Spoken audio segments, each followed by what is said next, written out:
Hey guys, it's Anya, and you are looking at my permanent altar.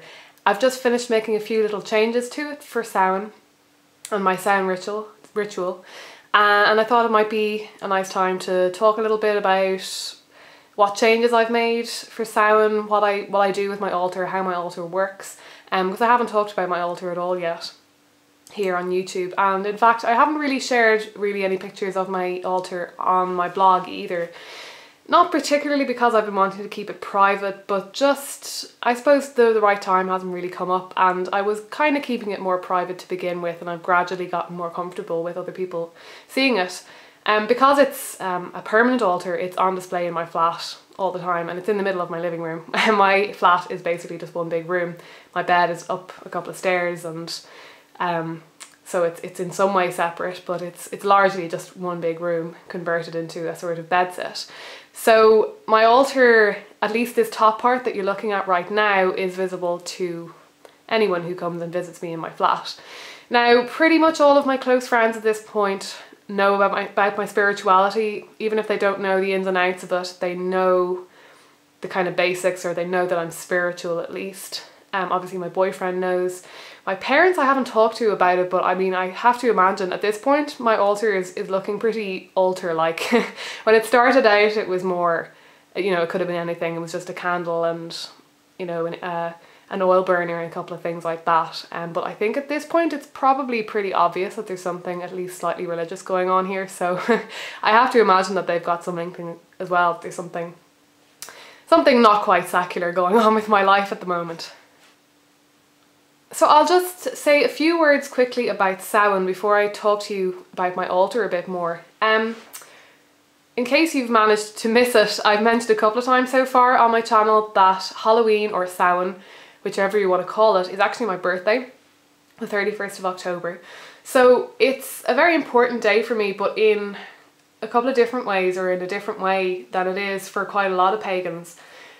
It's definitely one of the biggest days for me in the year, both because it is my birthday and also because it's Halloween, which I always loved as a child, and I think I would have loved even if it wasn't my birthday, and then because it's Samhain, which is such a major pagan holiday. So you've kind of got all these things coming together to make it into this sort of mega holiday, I suppose you could say, or a mega holy day.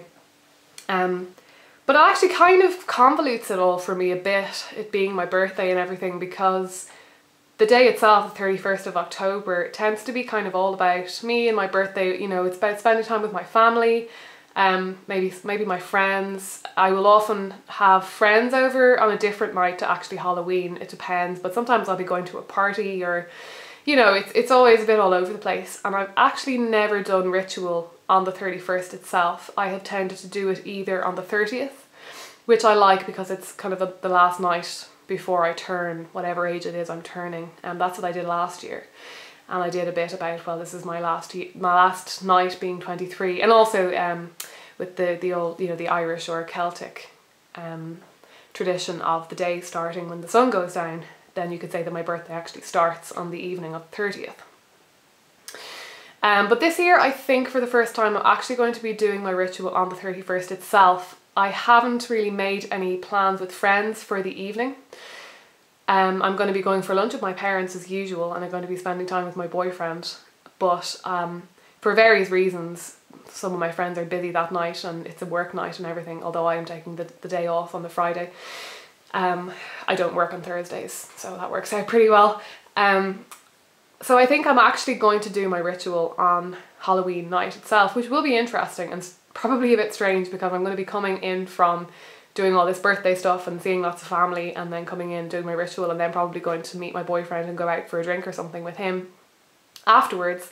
So my ritual is probably going to take place around like dinner time or so. So that's going to be interesting, because it's always felt a little bit separate to me. Like Samhain has felt slightly separate to my birthday, and my birthday feels like part of Halloween, if you see where I'm going with that. And it's not necessarily that I feel like the pagan holiday of Samhain needs to be separate to Halloween or is completely separate.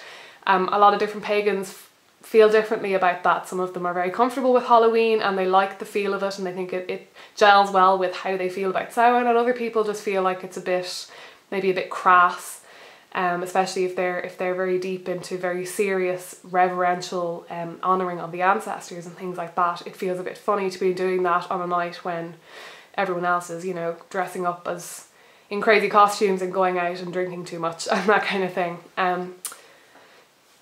So I suppose for me it has been a little bit separated because I would tend to do my ritual on a different night. It has been slightly separated. There is my Samhain ritual on one night and then there is my birthday another, but I wouldn't say that for me there's a problem with combining the two. They gel quite nicely together for me. Honouring ancestors, as I've said in my last video, you know, it's not particularly central to my practice at Samhain. I definitely do. I do acknowledge them and that is part of my ritual. But it's not it's not the be all and end all. But most importantly, as I said, I think in my other video as well, I'm not too serious when it comes to my ancestor worship. Actually, I think I wrote this in my blog post, but I didn't actually mention it in the video itself. And I mean, it's not that it's not a serious thing for me or that I don't take it seriously, but I'm not big into very serious reverence and doing really sort of complicated rituals around my ancestors and things like that, because as I said before, when I'm talking about general ancestors, it's so vast for me because it goes way beyond human ancestors. It's so vast, it's hard to kind of pin down. And then when I'm thinking about my actual relatives that I knew, I like to keep it a little bit lighthearted. They weren't the kind of people who would have been very somber and serious themselves. I mean, coming from an Irish culture, we're a culture where we, up until quite recently, had wakes for our dead, which would consist of a very large amount of drinking and dancing and singing, and it was a very joyous occasion where we celebrated the life of the person rather than being very somber and serious about their death and their passing into the underworld or the other world. There isn't so much talking about the death aspect and the loss aspect, it's more about celebration. And definitely my grandparents would have very much pertained to that kind of thought. I think they would prefer to think that I'm remembering them in a sort of celebratory fashion rather than being very somber or serious. But that's just my personal take on it. It's just how I go about it. So for that reason, I don't really feel a particular disjointedness between the idea of Halloween and Samhain. So it'll be interesting, definitely, to do my ritual on the same night as my birthday. But I don't think it's going to feel too odd or anything.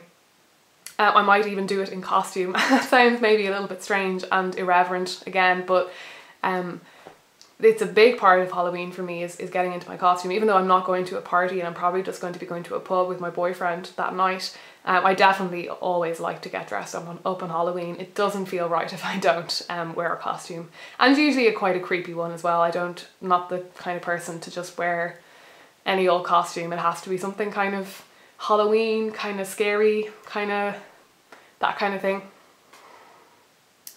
So now that I've covered the basics of my thoughts on how my Samhain is going to go down, I'll just talk you through my altar here in front of you a little bit. The only major differences that I've made to my altar now for Samhain as opposed to the autumn equinox, say, is the skull on the far right hand side. That's actually a Halloween decoration that I bought a couple of years ago. It's a candle and it has red wax in the middle, which is extremely cool. I really wish I could burn it, but if I burned it would be gone, so I really wish I'd bought more than one of it when I came across it, but I didn't. So that's actually Halloween decoration, and I mean, I'm not going to keep it on my altar, but I actually really like it. I think I'm going to try and find a different skull, maybe a slightly less plasticky looking kind of piece for that corner. And then beside that we've got a Russian doll. Now that is actually inspired by Kellyanne of the Four Queens.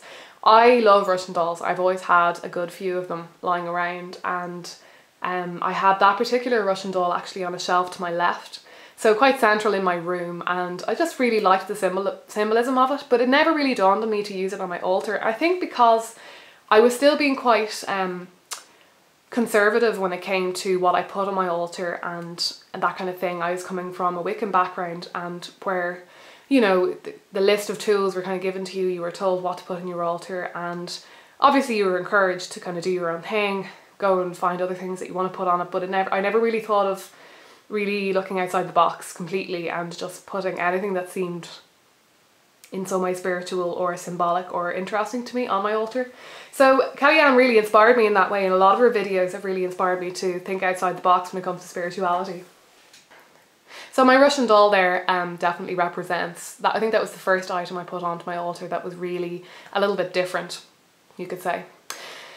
On the left hand side then, I actually have a bit in the far left is, you might be able to see it very well there, but it's a statue of Ganesha or Ganesh, depending on how you want to spell it or pronounce it. I actually have two statues of Ganesha on my altar at the moment. I can't see the other one, it's down below, but I'm going to show you that in a second. And obviously you can see the elephant there as well. It's gone a little bit elephant crazy, which I find very interesting, and it wasn't necessarily deliberate. I just ended up picking up two different statues of Ganesha, and he's not even a god I've worked with very much, but obviously I'm going to be working with him, I think, because he really calls to me. There's something that I really like about his symbolism and what he stands for and that kind of thing.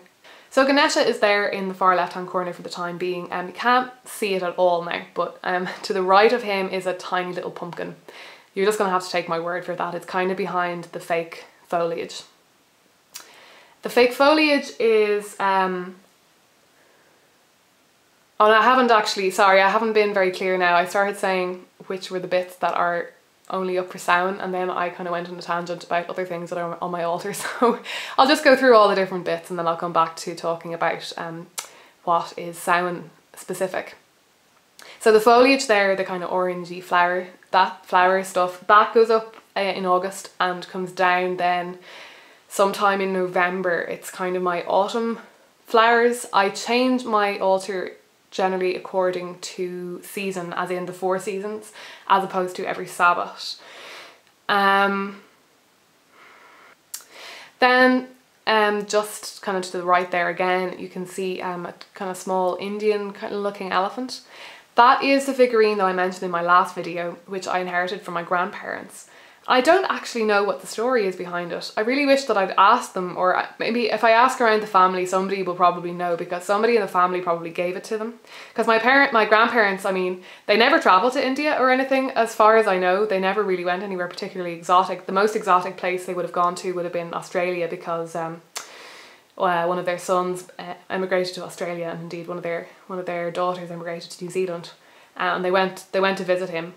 That would have been the most exotic holiday they ever did. They were very kind of working class, they had no money kind of thing. They're that kind of family that they wouldn't have had the money or the opportunity to be doing a lot of travelling, or even the inclination. You know, they would have been quite conservative about the food they ate and things like that. So I have no idea where this elephant came from, but I just always loved it when I was a child. It was in their house as long as I can remember, and that was the main thing that really reminded me of them and their house and my memories of spending time with them as a child. So I inherited that when they passed on. And then in the centre we've got the 3 main candles. So I think at this point I'm going to have to start talking a little bit about the structure of the altar, because basically it's split. This top part of the altar is split into 2 halves. The left hand side is all about creation or creativity and light, and the right hand side is all about destruction and dark. And I talk about this a lot on my blog. I actually have 2 specific posts, one on the creative aspect of cosmos and another on the destructive aspect of cosmos. It's not necessarily a binary system that I think is innate to the universe. It's not that I think that light and dark or creation and destruction are completely separate entities or separate powers. That's not it at all. I'm a pantheist, so to me it's all part of one, and it's all one kind of creative power or one moving power that is creating the universe or behind the universe or moving through the universe.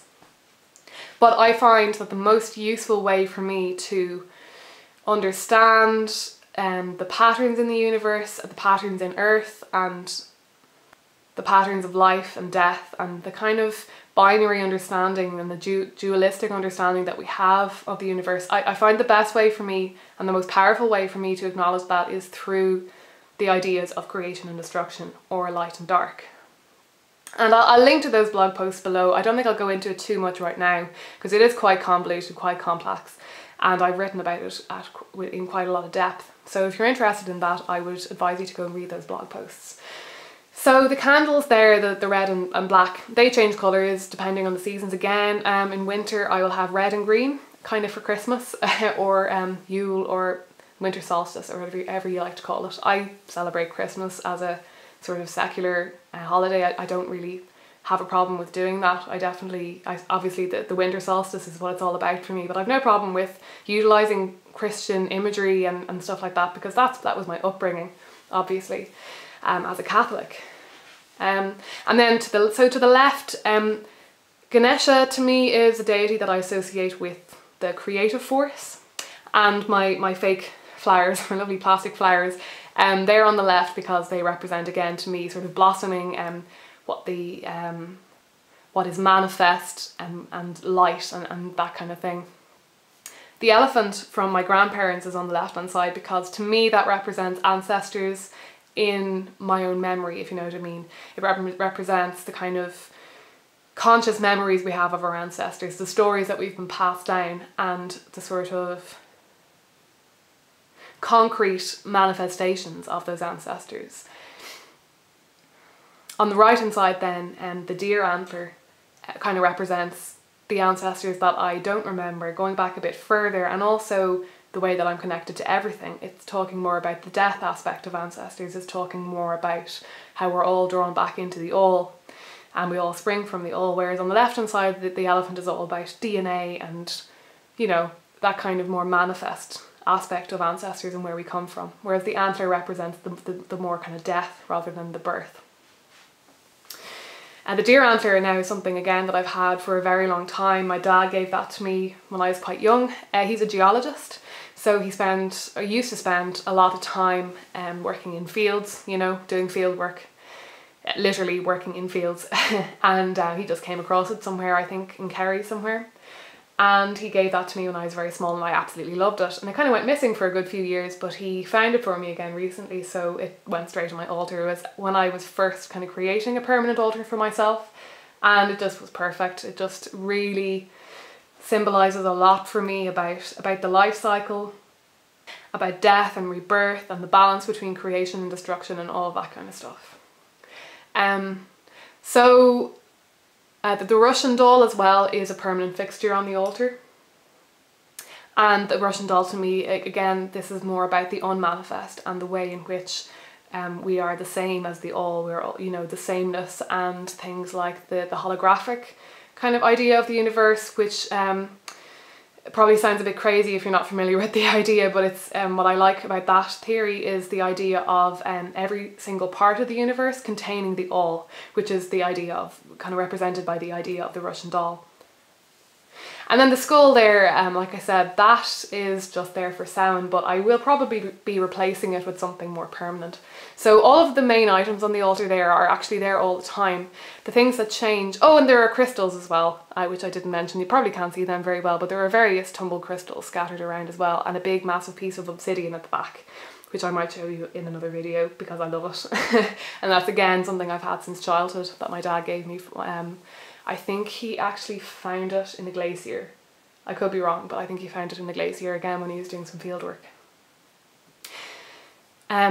So yeah, and like I said, the autumny leaf kind of flower things, that's particular to autumn for me. So that goes from August until the end of October.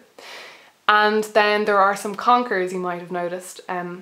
They're a form of chestnut. I don't know if conker is actually a word that anyone uses outside of Ireland, I've no idea, but they're kind of like little chestnuts that fall off the trees around this time of year, and they're kind of scattered around. For the autumn equinox I had apples, but our apple tree is pretty much done for now, so I figured conkers were more seasonal. And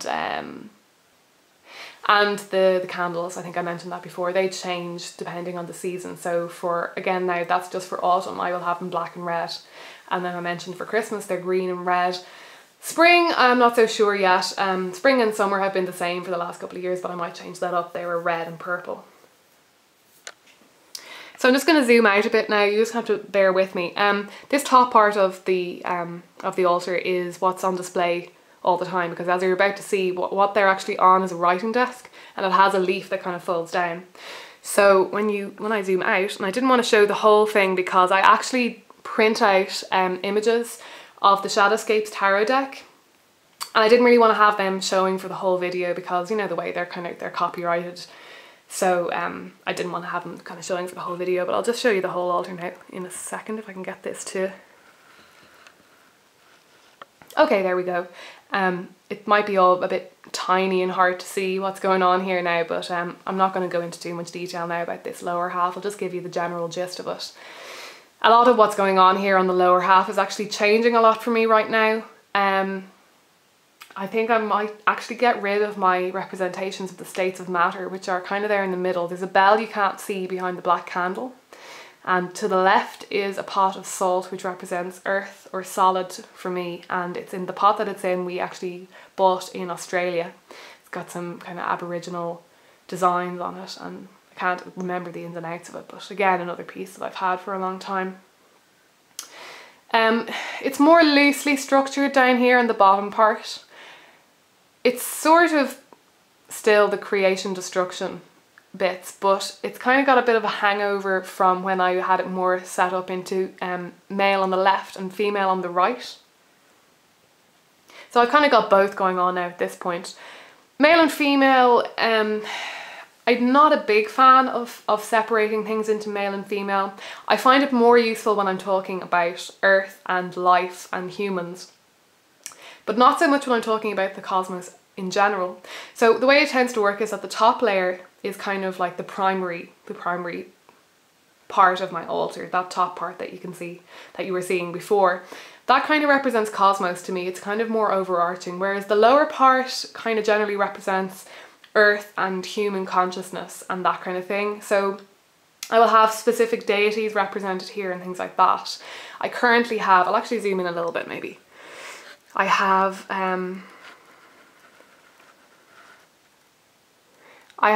a little statue of Ganesha there. That's the second statue I was talking about.